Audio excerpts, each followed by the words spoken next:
Be mo pani ya gbo e go do ameni. Ya mi o. Unless wa kon lele yan kan wa de gift ni ya. Anytime we ya we birthday wa de gift ni ya.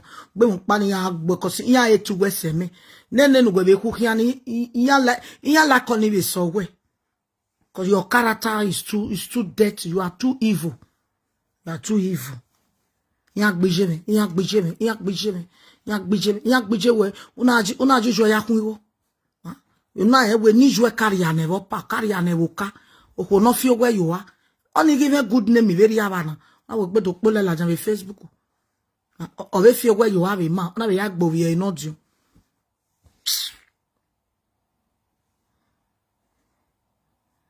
Degbo yak bijeme. You are not bijeme. Yak bijeme. Or tokpa. Or teva. Or tea. Yak bijeme.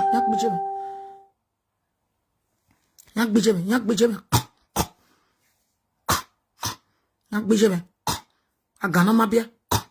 Onyamba. Yak bijeme. Era me gazole 20 years. E kano kwa like se. Imwe kane 20. Igba vare do pe ni madam. Ibegedege na ma ebofo.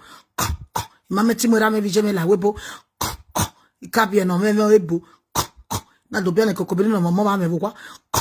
Agbada si lo no da fon me no ya aji ko me. Me.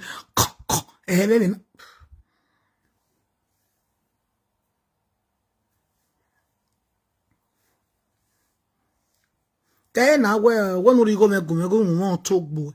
Umana rigo me gume won togbo. Imago no rigo me gume umana tema ta hu me ana togbo. O togbo we o togbo bava. Wa mo story go me gume. Eme na ta se. Igo me nu do baro. Imago no rigo me wa mo sto tema ta. Eme he wa wu nana. Eme he wa wu. Ite gwa kere mommy jore when I we yana igwa wo kokobiri no reje mi o wa ya ge wa mi ote gwa le 2 minutes o we si gba 100 be live video ido fati ni on kume nu gbe ido gbe na ne on kuna ore yi what do this guy say ho ikon hi I want not see and why make an beg will come in here, come by my school go out. I got so no message have me. Who can to me present no me do the Facebook back by no. Go maybe na you want to 20 euro. I will not get stuff for Facebook. Maybe not see. Maybe not see any name star. Ya no, ya when you check him. Huh? Oh, no me do a kilo. Gwa do ki o maybe na ye o maybe na yakin mi rock by kon la down live video every time o gwa do ki yak gbe je me e dara ni je me idogbon na ni o ku me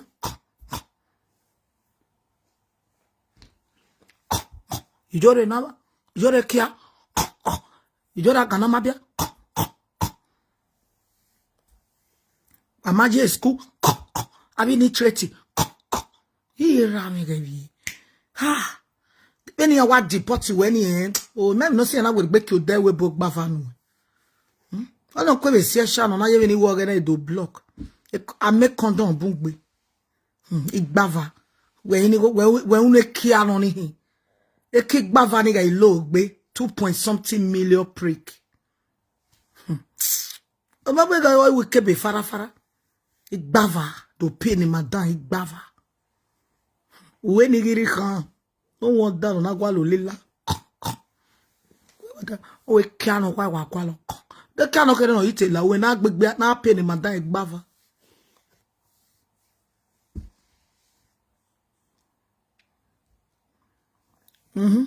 we na ya pay ni madan igbava to wa ran yo to igbava madan pay na igbava.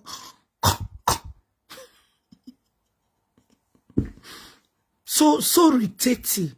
She's so irritating. Ya tete e o. No, all na teme mateme ko ibabu we gbe me de ni de problem. Yete teme we ni ano we na ya mu bu we for we come here na we kon na no mu kan live video. Ya gbe je me. Ya ko ya gbe on ku o kekere wo do apolo on ku le live video okay.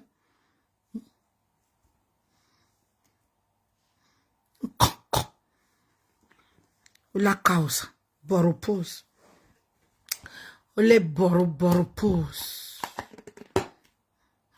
la me ba ni o wa pa mama prayer line ije no ge wa talk pe iwe awe wa vati no adanu are ti talk ku invite me ni do de ba wewe ni we wa vati no ya we go we deva e ma do ere line mama prayer line one of Jemmy we ere line here. Dogo we wa vati epo no wa me oga wa no wa follow a page okay do the line no comment no wa follow e wa me fine tea Italian way better one we am epo ni ama no we wa na do ami e de gbava do the line no gben mama prayer line we ro a do ro no comment wa gbige e new style me na e pardon ma o e pala gbige ona give me ukpona tamosa wa talk by mama prayer line do run no comment damo mama prayer line do run wa follow e wa me better bag wa ya ni mo ko na wa ya dekpo na wo kun wa bo boy ya be time with TikTok wa ya gwa dekpo na e ko ni munu wa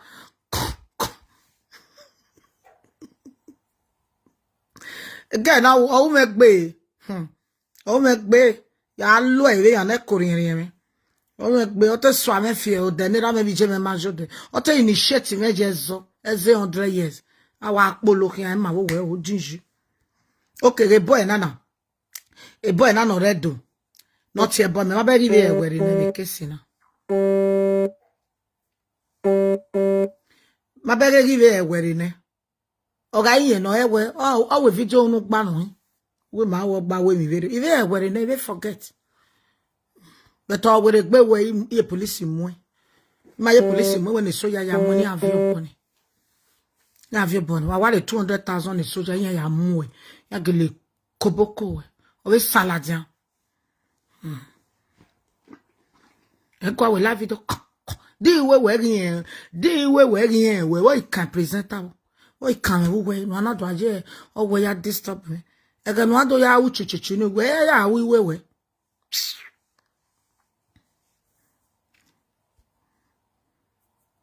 ama mana wo na unu mo na bia bagbon e worry o we almost to ta magbon we no do ya me 100,000 if not o wa atomo we wo wi o wa atomo we vuta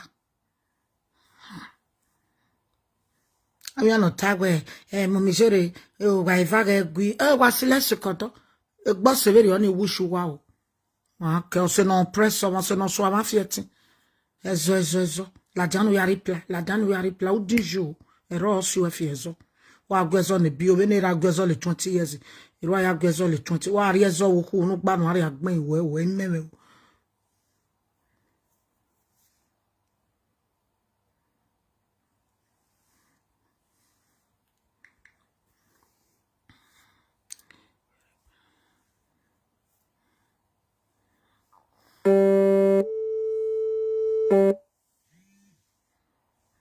na wa gbe mo call if you call your loud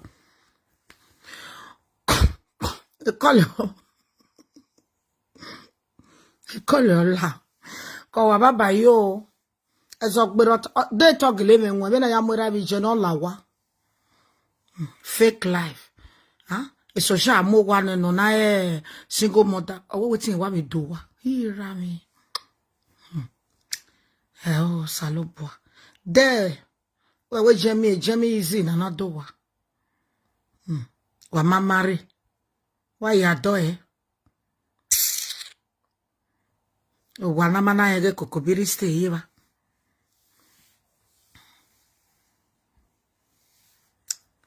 To adowa dowa unwena dafanwe unwena kokobiri no muya. Unwena. Oni obore idoni wuwa. Yo. Bore demani wuwa. If ya wane mani a lefe. Because she's too mani akba. Oni wazin gbe ni biye inwane kere. Amage izobone.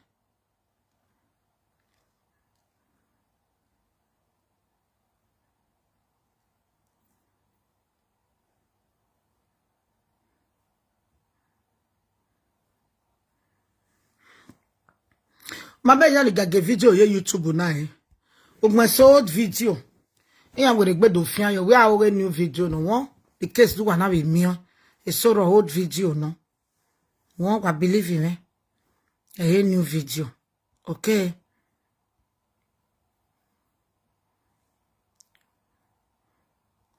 A new video. When ya one need you go.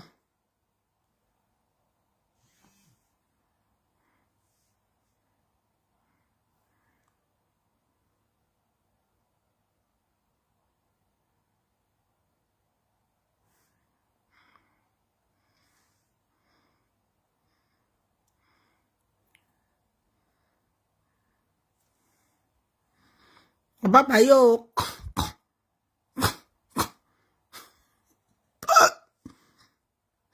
Wa gari ogbolo. Iya block e giri ogbolo. Wa go meri ogbolo Wa sunu. Wa rotate. Yeah.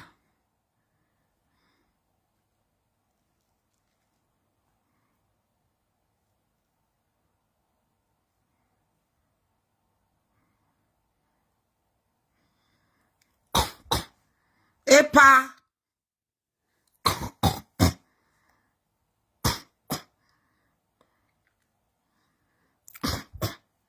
Amere ni ya hwe ban ogele ton. Amere aton odo aya me ya ba. Ma ya woni adogun me we. Oton gberi o te kaje. Normally obini ya we. Wa wale ya press e ga mo don wa we ko.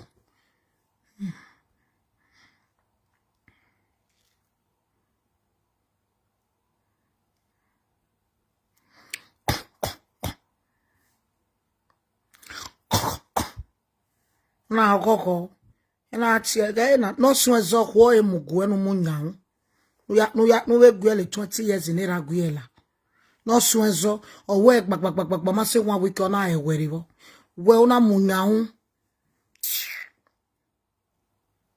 awara paro o no fit don be live video okin awu we just we insult uti ebo mebe ti ebo no awara pa ewu be una wo no wi wa we wu simple. Wari no Mario double wewu.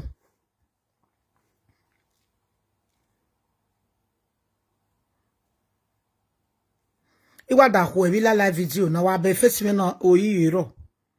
Iwa da hweze. Malaja me YouTube vena. Kosi akotana ba ya le ba ma me ba wo. Alo yes to twin. Ibe me video no wa be ya kun igo. Wa mu no wa kun igo. Wa ami mi okpa ma bege be no sile ran viri e. Me ma shake. Ti me stand it by. Me ma shake, ma le fake account, il me fake account. Ma poste picture we do poste picture. Ma post. O me picture pa ma yin de picture na yi agwe. O me picture pa.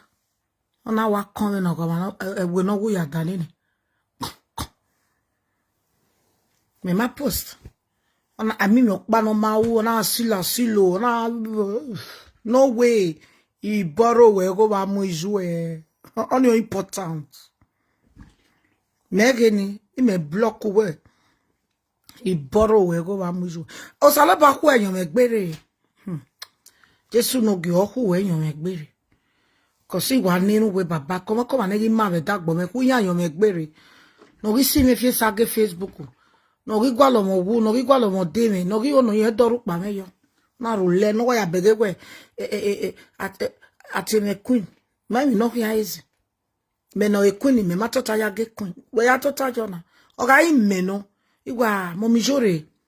Age queen na what mie o.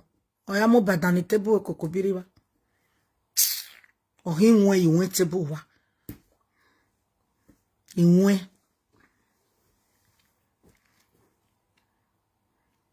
Wa me ni ya eti we.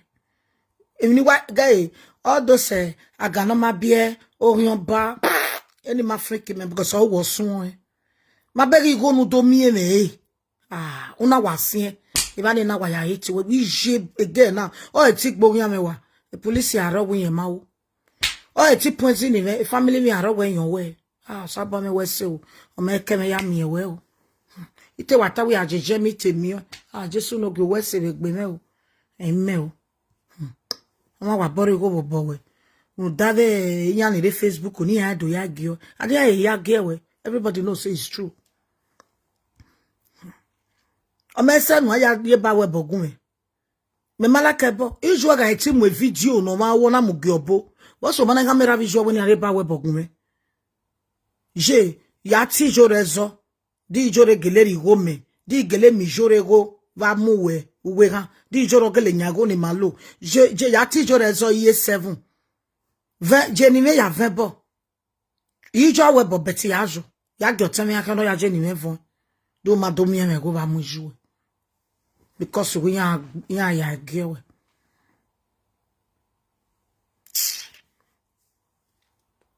Lao kishi competition. Oh, why competition? As far as monya wame, I'm blessed. A credit to you, okay? So kishi not be my problem. Yeah, we are paradise kishi. A kishi when I think 3 years ago you were. Because if you don't see any now, man, we no care about the quality. Imagine I take stay here, man. I take rent out. Deti me I stay here, man. A kishi ni me a we white me a we. And the eye fear worry. Nika we me no care any. As far as monya wame. Okay? Unu yare 2 rooms. Unu room uwe goro wame ma. 5 rooms. Mokparo. Evaro toto. Iroduku.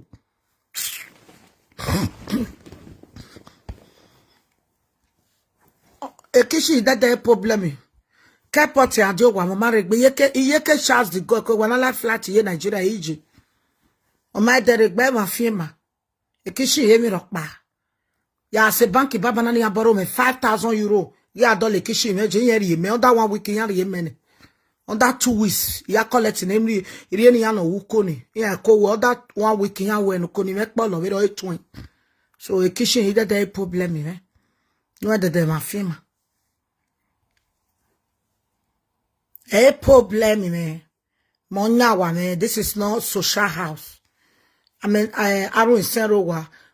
Normally it be amerumi ko amerumi ki bia ki wo stay ye wan erumi ye okay erumi bi e pa ma oso e ni o we no pa meru mo go so e ni o ma no ti show e freezer o ma e de freezer ma show e o i de freezer no na do show o na no de Facebook ya jigi bi e ya dele mi le lo wa ya we shop le lo wa no de Facebook no da we Facebook we mi ro pa ro e fridge e ba o pe ni mi ke ma ka ro e fridge Sultan on aleba no kie e na nani na ya nwa me ni ofo na bege e be mo me ye fridge amogba ohun ni no maybe no be do wa kie wa na be Facebook wa ya gio I mean no see be Facebook mana push e ne e wake up before e wu no nya ga hotejo e be Facebook ya gio no ke be do adele wu kere ya wa je mi gio wa e ba no na serious. Ba we je ma koma no mo be webo ona asili vie jijoro there je we birthday just to make Facebook we eri je me ma wa so no we yo we mi ro pa na ga make up na mose there ma de birthday je just to ya dogbe na ni okun mi ge mi no do mi ewu we no wu na wa dogbe na me no o bio o era e joe o tun o wa bo wa kegbe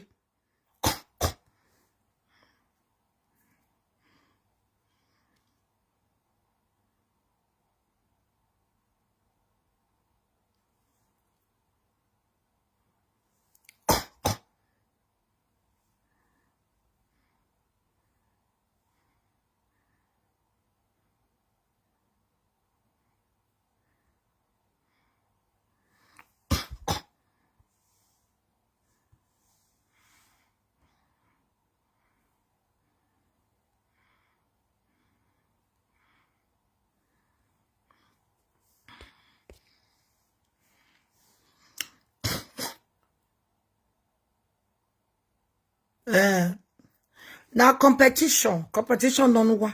Me make mo nya wa me. Ogen the name wa nya wa ni e ko wa vun me. Any other thing, I don't care. Ebedi nye ya wie ni.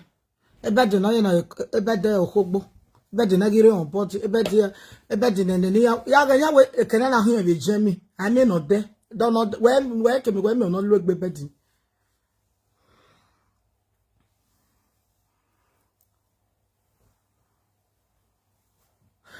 Ah.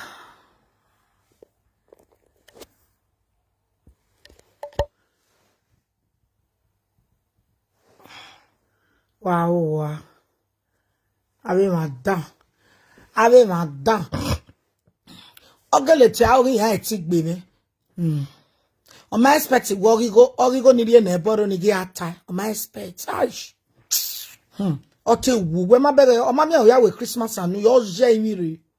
Amero yi ga won we live video. Oh wu o ma de kokon ni emia mi that 2024 ni emia mi okay ya wo mi no mi emia mi.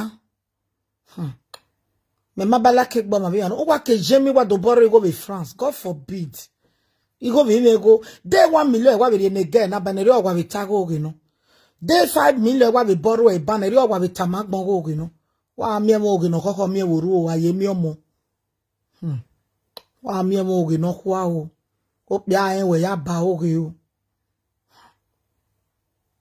Eva ni ma be Facebook o saloba ni ya ekpiku sekenuje o ni mama ni ro o ke akin se we o.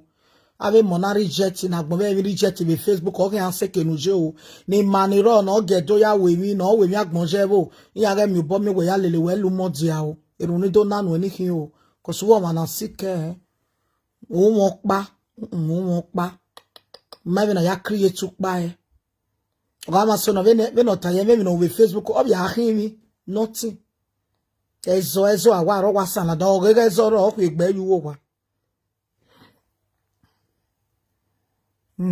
Imani mama no ro okin ahun se we o abi man na sike okin ahun se we ni mani ro ya awon ame ya ga boye ke da we o cause iwa sinmi ya we bo we uma ame po ma se no fivu uma ge gatiti gba ma bege be na titi saga me ma ba titi gun ave WhatsApp ma ba titi gun ave WhatsApp atiti de ba me we live video we TikTok. Onyo dukun bi ga we live video ma bege ki ma ke saga titi je mi rokpa ma bege titi ma be ke saga eri o keke ni Facebook o aje oge ogba lo yare yi popma o jijo wa gele gi yana na neri yan gwezo le 20 years eru wi ma rokpa gbera yan pa ona wa ya be lele ka be wa be mo mama ne omo yare ezo wuku ba ma na video ge ni no oge kesi mama titi we last year o check TikTok.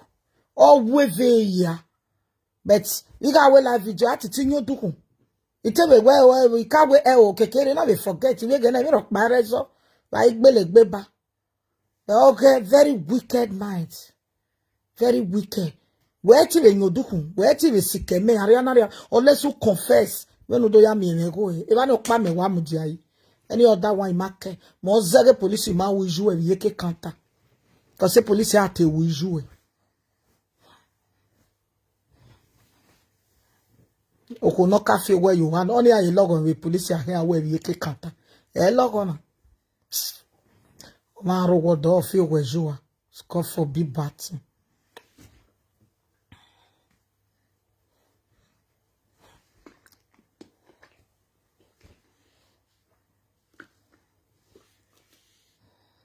Utemata.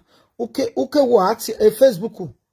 Uke what e bo we ejore o aga mi ga mata na me no tana. Uka wa vu ewe jora ga mi ewe gele do mi ewe go ba mu jeme erun yanu na no pe aboko na unwe ma ya ni wash wo ya ni erun damu gegbo o uti egun me simple o damage mo bo won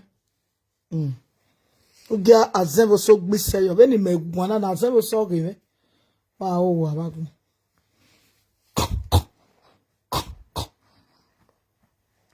awa mwezo nya wa gbagba ave gwe na we forget na we gwe ezo wo Jesus Christ ko me where je school do always saga. Okay, doctor na mo wa ya gboden o. Ego where now oya mo do no pe no way. Very local. Very local human being. Leti megele mi e wo gbe mo pa ni igbo iwe we ni no konkon ni ji yen gbongbon kebe we ni le fere ni je bet ya gbo ye yege saba we se wi do mamare we woni mi pa ni wa kokko ji me man ni am depression o igogo bodo do polo ni ladi oni do agbe equal left equal sari e oni agbe z just to please her. Oma wa baba yi baba again now they useless gbe na temo wa me ma e ma gbon ni lele we kan ti han kin we ni mama ni ro kin si we ni mama na ga mu ye ki na ga mu no pe ya eni o kin kin si we bi Facebook we gbe mi o ma gbon no kin si we because you are a bad person tu ro ma yobo or record ma iwe benigi babe gbese na e record me won ya when e record me dada na jivi e lu la me o ma no jivi e even bo ni o ma dan kekere na gele record me. Good night my people, good night la wa go get time me yina kina saba me la wa go me mu mi down bo un down twice time o twice twice for twe do akake we get iwe ememe ila ya gboden yon me mi ameni eme wa mi olajan wa watch video no wa ri awojo emeni tana wa mi wa ya ka wa when everybody know. Oh bye bye, one love.